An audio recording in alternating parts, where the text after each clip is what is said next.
राम गुलाम राय online channel में आप सबका स्वागत है। प्रीवियस वीडियो में हम लोग ने पढ़ा था, फसल और मिट्टी के बारे में जाना था। फसल क्या होते हैं, जिन पौधों से आपको अनाज प्राप्त होती है उन सभी पौधों को आप फसल कहते हैं।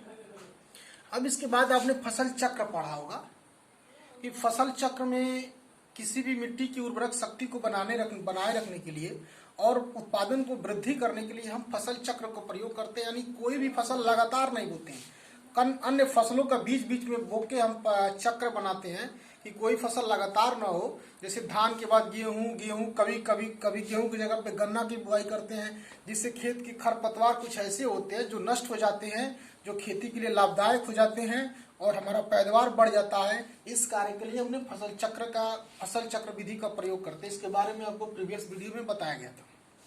इसके बाद से आपको बताया गया था फसल के प्रकार, ऋतुओं के आधार पर फसल 3 प्रकार के आपको बताए गए थे।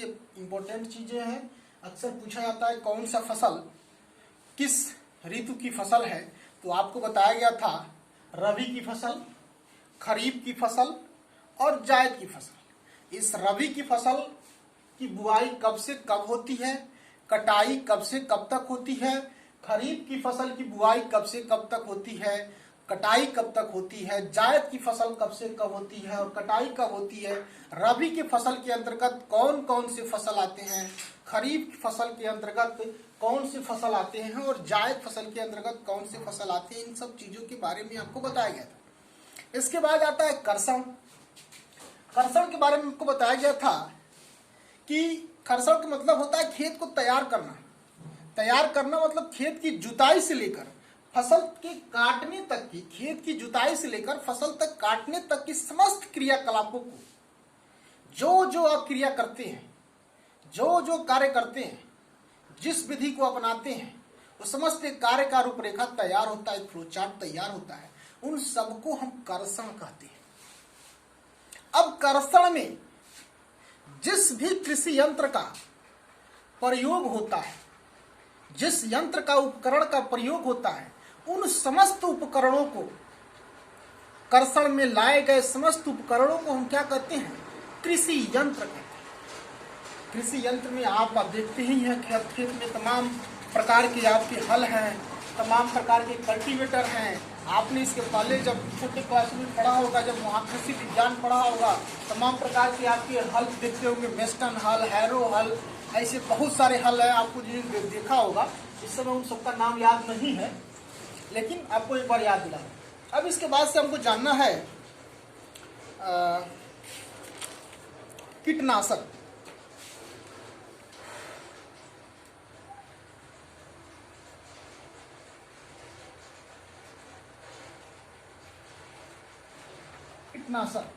एक कीटनाशक क्या होते हैं, ये पौधों को नुकसान पहुंचाने वाले कीटों को मारने के लिए, मतलब कीट का नाश करने वाला। कीटनाशक के मतलब वो कौन सा ऐसा नाशक पदार्थ है जो पौधों में बहुत से कीट पकड़ जाते हैं, जो पौधों को नष्ट कर देते हैं, पौधों से पैदावार हमारी कमी हो जाती है। उन कीटों को नष्ट करने के लिए कुछ कीटनाशक बाजार में उपलब्ध रहते हैं, उसको लाकर हम खेत में छिड़काव करते हैं, उसको छिड़काव करते हैं। जो विधि अपना करके हम उसको छिड़काव करते हैं, उससे पौधों को हम बचाते हैं। उसका पर्यावरण पर भी प्रभाव पड़ता है, इसका प्रभाव पड़ता है, लाभ भी होता है, लाभ भी आपका होता है और हानि भी होती है।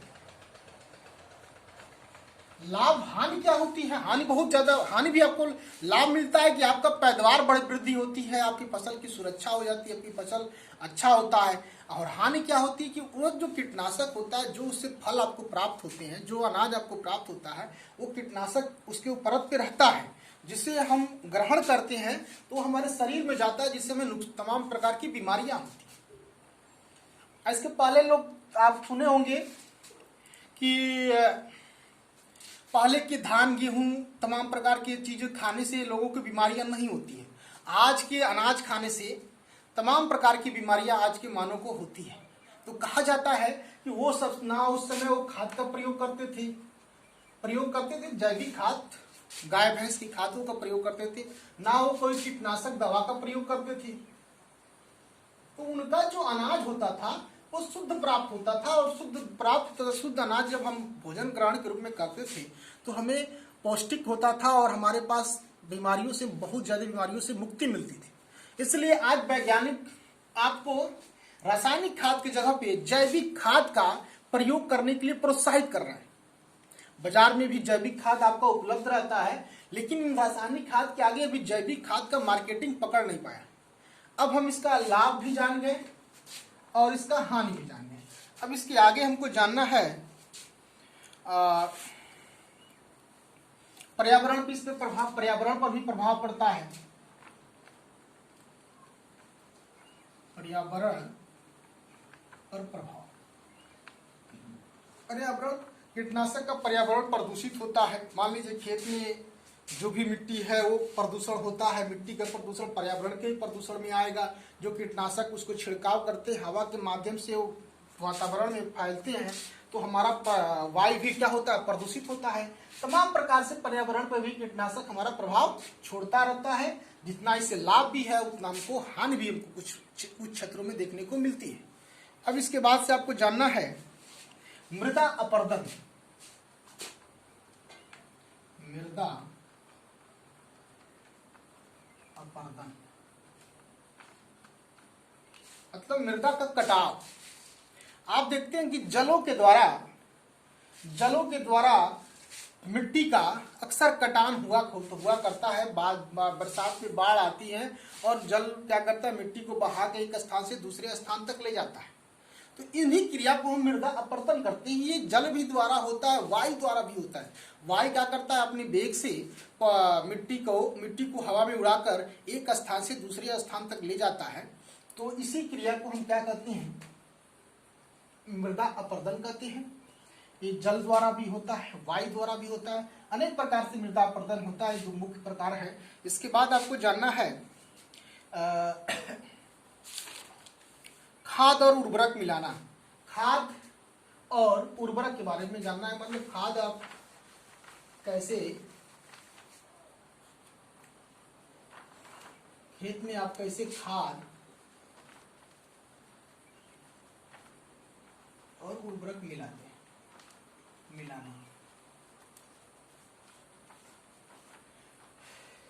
खेत में फसल को जब आप बोते हैं तो फसल को तैयार करने के पहले, खेत को तैयारी में हम खेत में खाद भी डालते हैं। उसमें हम जैविक खाद का भी प्रयोग करते हैं। आपके गांव की जो खाद गाय भैंस की है उनको भी डाल के प्रयोग करते हैं। तो एक देखते हैं कि कौन सी फसल बोना है और किस मिट्टी की शक्ति में क्या क्या कमी है, उसको देखते हुए हम जो तत्वों की मिट्टी में कमी रहती है उन तत्वों को हम मिट्टी में मिलाने का प्रयास करते हैं। अक्सर देखते हैं कि मिट्टी का परीक्षण भी होता है, लैब में जाता है और आपके खेत की मिट्टी को बताता है कि आपकी मिट्टी में किस तत्व की प्रचुर मात्रा रूप में उपस्थित है और किस तत्व की आपकी मिट्टी को जरूरत है। तो आप उन तत्वों को, उन खादों को आप अपनी मिट्टी में मिलाएंगे तो आपकी फसल अच्छे होंगे, पैदावार आपकी अच्छी होगी। आप इसको अनियमितता से, यदि आप खाद को सोचेंगे हम खाद क्या करें, खेत में एक ही बार खाद की संख्या बढ़ा दें, बहुत ही ज्यादा मात्रा में दें, जितना अनुपात चाहिए उससे अधिक दें, तो कोई जरूरी नहीं है कि आपका खेत का पैदावार बढ़ जाएगा। उससे आपकी मिट्टी की उर्वरक शक्ति पर भी नुकसान पड़ेगा। जैसे आप कोई चीज, आप कहेगा एक व्यक्ति एक दिन में 1 लीटर दूध पीता है, आप उसे क्या कर दीजिए 5 लीटर दूध दे दीजिए, तो उसको हजम करेगा नहीं करेगा, तबीयत खराब हो जाएगी। ठीक उसी प्रकार मिट्टी है, जितनी आवश्यकता है कि आपको इतना खाद देना है तो आप उतना ही खाद देंगे। यदि उसके जगह पे आप अधिक खाद दे देंगे तो आपकी उर्वरक शक्ति पे प्रभाव पड़ जाएगी, उसकी उर्वरता पे प्रभाव पड़ जाएगी, फसल पे प्रभाव पड़ जाएगी, उसका नुकसान आपको झेलना पड़ेगा। यह खाद कैसे मिलाया जाता है। अब इसके बाद आपको जानना है, तो खाद में तमाम प्रकार के आते हैं, जैसे यूरिया है, पूछा जाता है यूरिया का सूत्र क्या होता है, NH2CO, NH2,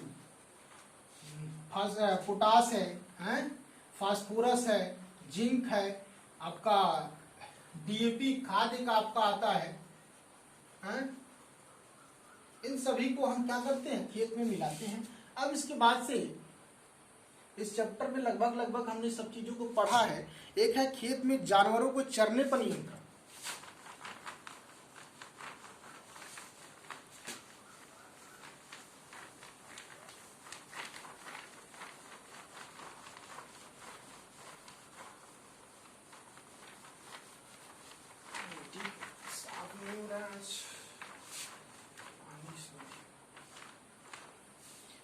हाँ, खेत में जानवरों को चरने का नियंत्रण।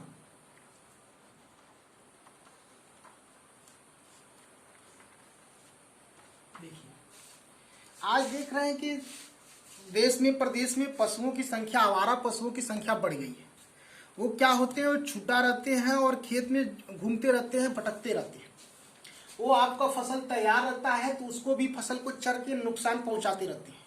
और मान लीजिए वो खेत में जाते हैं तो खेत में उनके खुरों के द्वारा पौधों के भी नुकसान होती है और ये मिट्टी की उर्वरक शक्ति को भी छीड़ करते हैं, कमजोर करते हैं, इधर उधर करते हैं, जिससे आपका नुकसान होता है। तो खेत में जानवरों को चरने के लिए तमाम नियंत्रण होता है।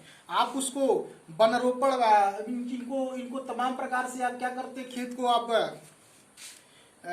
को क्या करेंगे, चारों तरफ से आप उसको घेर सकते हैं कि जैसे जानवर जीव जंतु न जाए अंदर, जिससे आपकी फसल की लाभ हो सके। तमाम चीजें आपको जानवरों से नियंत्रण करेंगे तो आपको फसल की लाभ होती है। और ये मिट्टी की अपरदन में आपको बता रहा था, जैसे इसको रोकने के कैसे क्या तरीके हैं अपरदन को रोकने के लिए। तो मान लीजिए आप खेतों को किनारे किनारे आप पेड़ पौधे लगा दें तो आपकी मिट्टी की जो अपरदन है वो जल द्वारा, वायु द्वारा कम बहाव होगा, कम वहां से कटान होगा, जिससे आपकी अपरदन कम होगा। और इसको उसके बाद मान लीजिए जैसे नदियां तालाब हैं, वो क्या करते हैं, बरसात में उससे पानी निकलता है तो आपको खेत की मिट्टी को कटान करता है। आप उनकी नदी को बांध अच्छा बना दें कि जिससे वो कटान ना करे, जिससे बहाव ज्यादा ना करे, जिससे आपका खेत का कटान ना हो। इन सब चीजों को करने से आपकी मिट्टी की बचाव होती है, आपकी खेत की बचाव होती है। तो मृदा और फसल के चैप्टर में यही सब चीजें थी। आपको उन जो मुख्य चीजें हैं उस पर चर्चा किया गया है। अब आप अपनी पुस्तक के माध्यम से जो प्रश्न है उसको एक बार पढ़िएगा, क्योंकि इसमें कुछ विशेष बताने वाला नहीं है। आप एक बार अध्ययन करिएगा, जो चीज छूटा भी होगा उसको पढ़िएगा, क्योंकि जो मुख्य चीजें हैं वो आपको इस चैप्टर में बता दिया गया। फिर अगले चैप्टर पे आपको नेक्स्ट वीडियो मिलेंगे। बहुत बहुत धन्यवाद। नमस्कार।